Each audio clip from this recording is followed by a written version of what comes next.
Bonjour à toutes et à tous et bienvenue dans cette nouvelle vidéo. Donc aujourd'hui on va voir ensemble la distributivité, en calcul littéral. On va commencer par voir ensemble donc la définition, qu'est-ce qu'est la distributivité. Ensuite on verra les notions qu'il faut connaître, donc les bases à savoir pour pouvoir calculer la distributivité. Et dans un dernier temps en fait on verra deux cas concrets de distributivité. Donc, on va tout de suite attaquer la définition. Donc, distributivité, c'est un terme compliqué qui peut être expliqué beaucoup plus simplement. En fait, tout simplement, la distributivité, c'est du développement. Ce qu'il faut savoir, c'est qu'il y a deux types de formes en calcul littéral. On a soit donc la forme développée, soit la forme factorisée. Le développement, en fait, donc c'est une suite de nombres additionnés ou soustraits entre eux. Donc, je vais vous faire un exemple, comme ça vous parlera mieux. Donc, par exemple, je vais avoir 2x plus 5 je sais pas moi, moins 14x plus 6. Je peux même avoir des x carrés, donc je vais vous mettre plus 2x au carré par exemple. Donc voilà. Là, on a en fait quelque chose, donc une forme qui est développée. Et ensuite, on a l'inverse, donc qui est donc la factorisation, où là en fait, c'est une succession de nombres en fait qui vont être multipliés entre eux.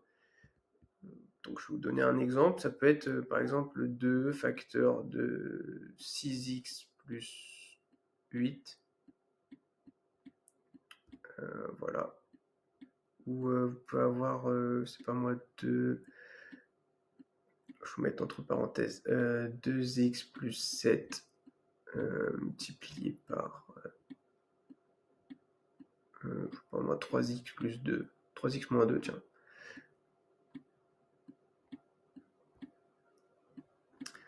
Voilà, donc dans la factorisation, on a donc des facteurs ici. Donc là, on a le 2 qui est en facteur, et on a le deuxième facteur, 6x plus 8. Puisque comme on n'a rien ici, c'est donc un signe multiplié. Hop, je vous le mets juste en rappel. Tac. Et donc c'est ça, voilà, la factorisation. Ce qu'il faut savoir, c'est qu'en utilisant la distributivité, en fait, on passe d'une forme factorisée à une forme développée. Et inversement, quand on utilise la factorisation, on passe d'une forme développée à une forme factorisée.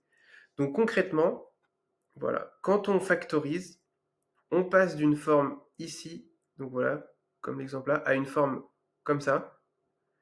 Et quand on développe, pardon, on passe donc d'une forme factorisée comme celle-ci à une forme comme celle-là. Bon, bien évidemment, là, ça correspond pas puisque c'est pas les bons termes, mais c'est voilà, c'est vraiment juste pour vous donner une idée et pour pouvoir avoir une image de ce à quoi ça ressemble. Maintenant qu'on a vu la partie définition, on va se pencher donc sur les bases à connaître pour effectuer la distributivité. Donc, il y a plusieurs règles. Donc la première, c'est la règle des signes pour la multiplication. Qu'est-ce que j'entends par là en fait? C'est tout simplement savoir quand deux facteurs vont être multipliés entre eux, en fonction des signes qu'ils vont avoir, on va avoir un résultat différent. Ça veut dire que, voilà, si vous avez deux facteurs positifs qui vont être multipliés entre eux, hop, je vais vous résumer ça comme ça. Ça va nous donner du coup un nombre positif. Si j'ai un facteur négatif multiplié par un facteur positif, dans ces cas-là, je vais avoir donc un facteur négatif, voilà, moins par plus qui donne moins. Et le dernier cas de figure, c'est donc deux facteurs négatifs multipliés entre eux qui va me donner un nombre du coup positif, puisque moins par moins égale plus. Maintenant qu'on a vu ça, on va se pencher donc sur les règles de calcul avec x. Donc déjà, savoir qu'est-ce que c'est x. X, en fait, quand j'écris x comme ça, c'est comme si j'avais un x. Voilà, quand j'ai pas de nombre devant x, ça veut dire que c'est un x. Donc je peux avoir également 2x. Donc quand j'ai 2x, c'est tout simplement en fait 2 multiplié par x. C'est vrai que je ne vous l'ai pas mis au-dessus, je vais vous le rajouter. En fait, 1x, tout simplement, c'est 1 multiplié par x. Voilà pour pour ça. Et donc maintenant, en fait, on va voir comment est-ce qu'on peut additionner ou soustraire des nombres x. Donc là, j'ai x plus 2x. X plus 2x, comment ça se passe?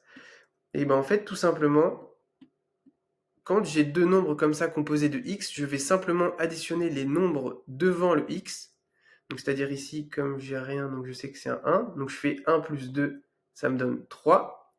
Et après, je vais juste garder le x, tac, comme ceci. Et l'erreur que je vois en fait souvent, c'est que les élèves ont tendance à donc additionner les chiffres devant, comme on a fait donc 3. Et là, ils vont pas mettre x, ils vont mettre x au carré. Parce qu'en fait, on a 2x. Sauf que ça, en fait, c'est faux, parce que pour avoir des x au carré, en fait, il faut que vous ayez une multiplication de x entre eux. Donc, on va voir le cas de figure justement. Donc, par exemple, là, je vais garder les mêmes nombres qu'au-dessus. Vous avez x multiplié par 2x. Et donc là, je vais avoir ici, donc j'ai mon 1. Donc là, je fais 1 fois 2, donc ça me fait 2. Et j'ai mes x qui vont être également multipliés entre eux, donc x fois x, x au carré. Et c'est que dans ce cas de figure-là que je vais avoir des x au carré. Sinon, je verrai tout le temps des x. Donc ça, c'était pour les règles de calcul avec les x. Et le dernier principe, donc c'est le respect du principe des familles. Qu'est-ce que j'entends par là, en fait? C'est que vous allez avoir dans ce type de calcul, vous allez avoir trois familles distinctes. Vous allez avoir donc famille des x au carré. Donc voilà, c'est des termes qui vont contenir x au carré dedans. Donc ça peut être x au carré, 2x au carré, 6x au carré, moins 2x au carré. Voilà. Ça, c'est la première famille. Ensuite, on a la deuxième famille, donc c'est les x. Donc là, qu'est-ce que c'est? C'est par exemple, donc c'est x, 5x, moins 6x, plus 2x. Et vous avez la dernière famille, qu'on va appeler donc les nombres classiques, c'est-à-dire moins 3, plus 2. Et en fait, quand on a utilisé la distributivité, après, ce qu'on va chercher à faire, c'est regrouper au maximum pour pouvoir réduire les termes. Et ce qu'il va falloir garder en tête, c'est quand on va réduire, c'est de garder vraiment les familles entre elles. C'est-à-dire qu'on va pas pouvoir additionner des x au carré avec des x ou des nombres classiques, donc par exemple moins 3 avec un x, mais on va seulement pouvoir les réduire entre eux. Donc voilà, ne pas mélanger les familles, c'est ça, le principe derrière. Donc maintenant qu'on a vu ça, on va pouvoir se pencher sur des cas concrets de distributivité. À savoir déjà qu'on a deux types de distributivité. On a la simple distributivité et la double distributivité. Ce qu'il faut retenir dans la distributivité, c'est le chemin. Vous avez en fait à chaque fois un chemin à suivre et c'est ce chemin qui va vous guider et qui va vous permettre de faire le calcul. Donc je vais vous montrer comment ça se passe dans la simple distributivité. C'est-à-dire qu'on part du premier terme ici pour arriver dans le premier entre parenthèses et on part donc du premier terme, on repart du premier terme pour arriver dans le deuxième dans la parenthèse. Donc ça, c'est le chemin que vous devez suivre. Alors maintenant, vous allez me dire, oui, mais là on a le chemin, mais qu'est-ce qu'on fait? Et bien tout simplement, en fait, vous suivez le chemin et vous remplacez les traits que j'ai fait au-dessus par des signes multipliés. Donc si on reprend, ça donne A égale, je pars de mon 2. Donc mon 2, je n'ai pas de signe devant, donc je sais que c'est un nombre positif. Mais si je veux, je peux quand même me mettre un plus devant, comme ça je garde ça en tête. Donc j'ai mon 2 ici. Hop, là j'ai ma première flèche, donc qu'est-ce que je fais? Je mets un fois, et j'arrive donc sur mon 5x ici. 5x, qu'est-ce que c'est? C'est un nombre positif, puisque donc j'ai pas de nombre devant j'ai pas de signe pardon devant mon 5, donc je sais que c'est un nombre positif. Voilà, donc je peux écrire 5x, comme ça. Ensuite, qu'est-ce que je fais? Je me réfère encore à mon chemin. Donc je vous ai dit, quand on a fait le premier cercle ici, premier arc de cercle, hop, on revient sur le premier pour cette fois aller vers le deuxième. Donc là, qu'est-ce que je mets comme signe? Les élèves sont souvent perdus par rapport au signe à mettre. En fait, vous avez juste donc à suivre le chemin et à prendre en fait le signe qui est devant quand vous démarrez le chemin. Donc là, hop, on revient sur le 2. Donc 2, comme on a dit, il n'y a pas de signe devant, donc c'est forcément positif. Donc là, j'écris en fait plus 2. Hop, je fais mon chemin, donc je n'oublie pas de mettre fois. Et j'arrive sur le 4. 4 qui est donc un nombre positif, donc je peux mettre tout simplement 4. Maintenant qu'on a fait ça, on va effectuer les calculs et réduire l'expression au maximum. Donc là, on a 2 fois 5x. Donc vous vous souvenez, on multiplie voilà, 2 fois 5, ce qui nous donne 10. Et après, je garde donc mon x. Et ensuite, le deuxième, donc très classique. Donc j'ai 2, donc plus 2 fois 4. Donc là, j'ai deux facteurs de signes positifs. Donc je sais déjà que je vais avoir un signe positif que je mets ici. 2 fois 4, 8. Et voilà. Maintenant, on se souvient, on essaie de réduire au maximum. C'est-à-dire qu'on doit garder à l'idée donc les différentes familles et faire en sorte de pouvoir voilà, les regrouper au maximum entre elles. Donc là, je me retrouve avec deux familles distinctes, j'ai mes x et mes nombres classiques. Donc je ne peux rien faire. Donc on s'arrête pour ce calcul. Maintenant, on va voir ensemble la double distributivité. Donc là, c'est pareil, il y a un chemin qui va pas être tout à fait le même que pour la simple distributivité, mais si vous le connaissez, vous allez y arriver, il n'y a pas de souci. Donc voilà, on part ici du premier terme entre parenthèses pour arriver sur le premier ici dans la seconde. Ensuite, je repars ici donc de mon premier terme pour arriver dans le deuxième terme de ma seconde parenthèse. Puis, je me penche du coup sur le deuxième terme de ma première parenthèse pour arriver dans le premier de la seconde. Je repars encore du deuxième ici pour arriver ensuite dans le deuxième là. Et en fait, la double distributivité, en fait, c'est faire deux fois la simple distributivité. En fait, là, on le fait pour le premier terme ici, et puis après, on le refait pour le deuxième terme.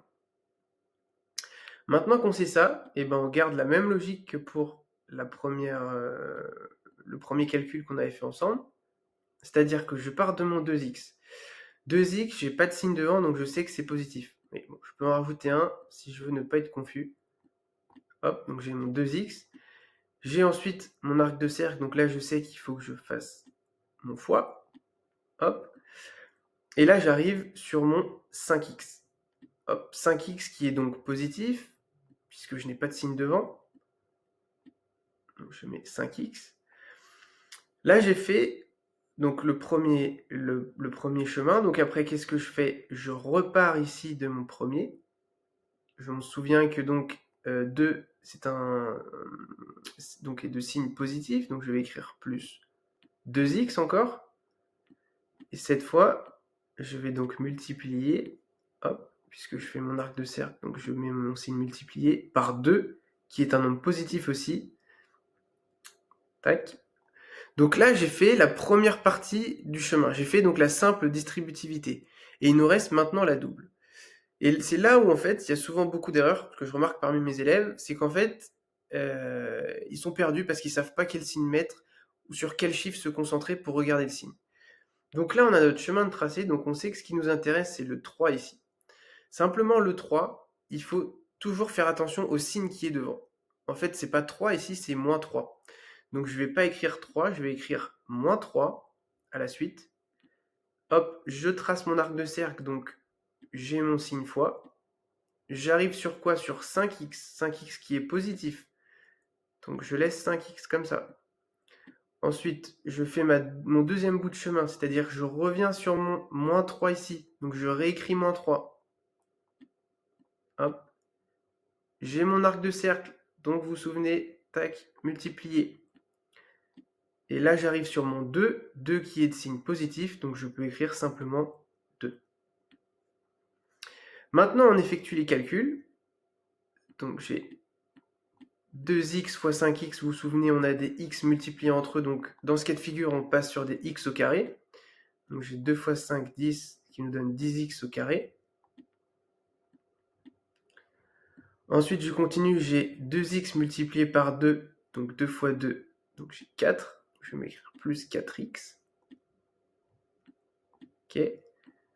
Ensuite, qu'est-ce que j'ai? J'ai moins 3 fois 5x. Donc là, attention, j'ai un produit de facteurs négatifs avec un facteur positif. Donc là, on se souvient, moins par plus, ça donne moins.